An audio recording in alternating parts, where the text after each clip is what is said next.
4月15號，莫贊新因欠債連本帶利1億3500幾萬，俾法庭宣布破產。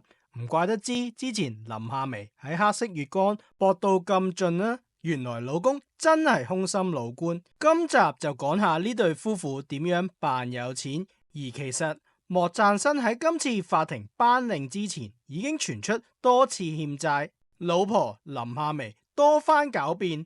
好啦，而家終於時辰到，打兩公婆嘅嘴巴，事不宜遲，而家去片。林夏薇之前認真搏到盡啦。除咗拋頭露面宣傳外，喺電視劇《黑色月光》裏面亦都十分性感。林夏薇喺 TVB 嘅代表作真係寥寥可數，佢最為人記得應該係佢係林峰嘅堂妹，同埋嫁咗俾個有錢老公莫贊新 Jason。佢倆結婚之後，經常喺公眾場合晒恩愛。林夏薇亦都經常喺 IG 大晒佢哋間山頂大屋同朋友相聚嘅相。2017年底，有人放風林夏薇收到老公嘅最後通牒，要盡快為莫家繼後香燈，盛傳生一個獎1億。2024年3月，林夏薇就突然喺 IG 分享多張照片，佢戴上冷帽保暖，又穿上一身黑色，上圍更加升級，加上佢發文只有喜訊，令到大家誤以為林夏薇會公布咩消息，準備收1億。原來佢喺 IG 宣布創立鑽石品牌。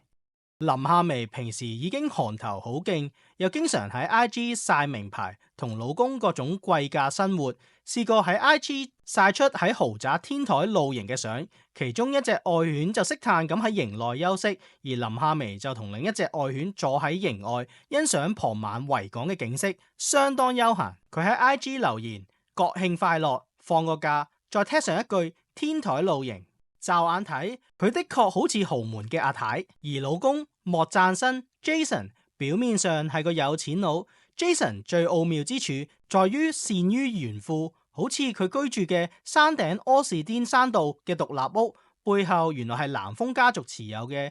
咦，聽落同畢少有啲似喎，不過畢少間屋喺西貢， Jason 間屋喺山頂。2015年7月，當年28歲嘅林夏薇下屆連載16年，身家超過20億嘅金融才俊莫贊新榮升闊太就令人羨慕。不過佢嘅老公背景就鮮為人知喎。莫贊新就為人醒目，口才非常了得嘅，亦都得到一個女貴人嘅扶持而財源廣進，上位之路都幾傳奇嘅。外界一直盛傳男方被指係多間私人公司同埋上市公司嘅股東，身家超過20億。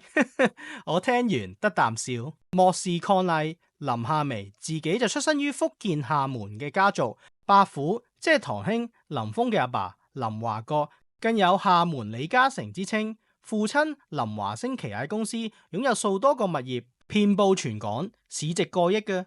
至於今日主角Jason 就係美國俄亥俄州立讀大學修讀土木工程，因緣際會之下認識到一班香港富二代，從而打開佢同城中富豪嘅人際網絡。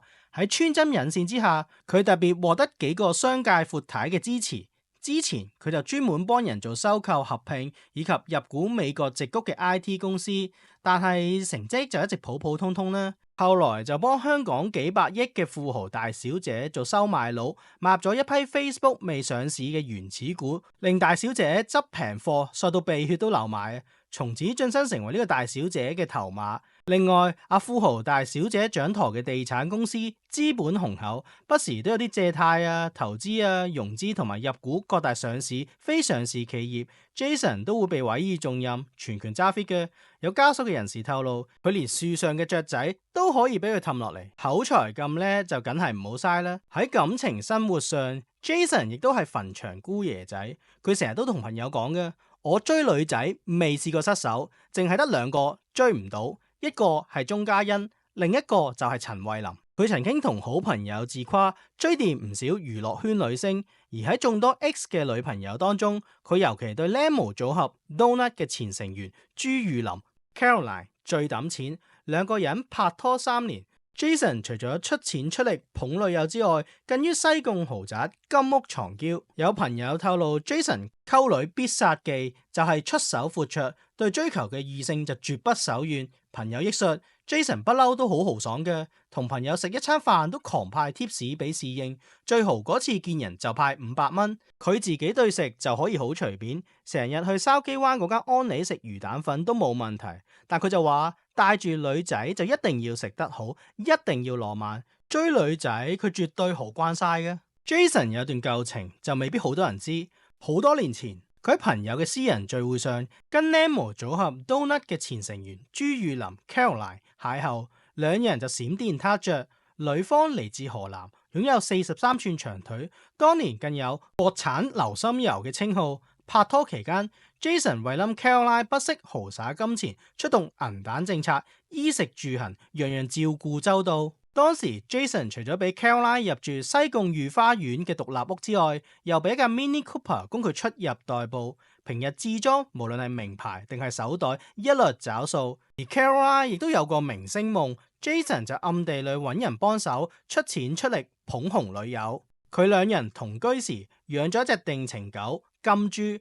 Jason 更揚言金豬又高又壯，似足自己。當佢出埠公幹時，呢隻狗狗就可以代替自己陪伴家中嘅女主人。後來林夏薇經常同金豬打卡自拍，有口痕有講啦，見佢成日攬住老公同 Caroline 養嗰隻定情狗影相兼 po 上網，如果佢係知嘅就真係相當大方啦。不過 Jason 同 Caroline 3年情最終都玩完， Caroline 更索性一走了之，翻返河南繼續 model 事業。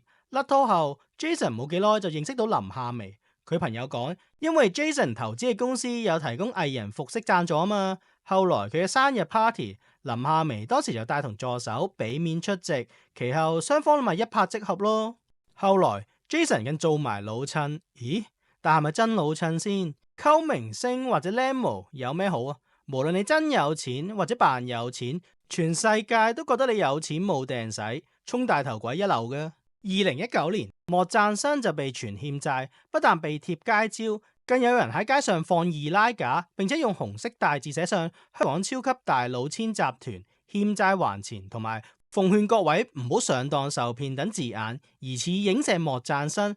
呢件事令到林夏薇喺社交網站就發火，激動澄清對方用低劣嘅手段誣衊並騷擾佢哋兩公婆。但冇幾耐，莫贊新又涉嫌捲入一宗內地敲詐勒索案，甚至曾經俾內地公安局通緝。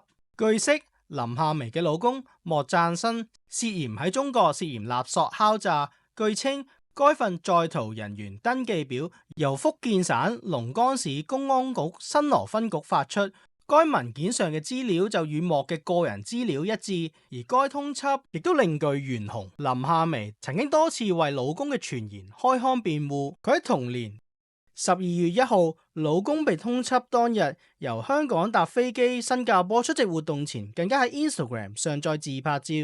12月19號，更加興奮為家中聖誕樹掛起聖誕裝飾，心情睇落都唔錯。直至到去到12月20號，佢 Instagram 上載3張滿載勵志說話嘅圖片，疑似回應莫贊新被貼街招一事。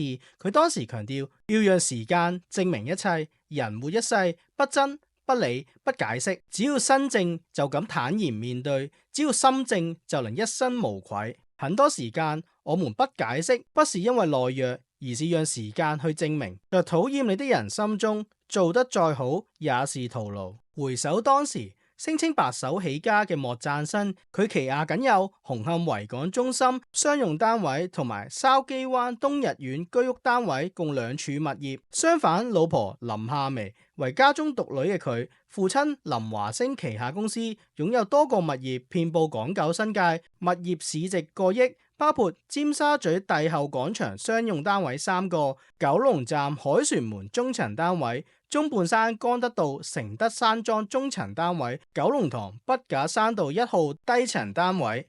咦，咁樣睇落去，究竟邊個嫁入豪門呢？如果中意呢條片嘅，就記得 comment、like 同埋 share 啦。仲有，如果想大力支持我哋，可以 super fans，多謝支持。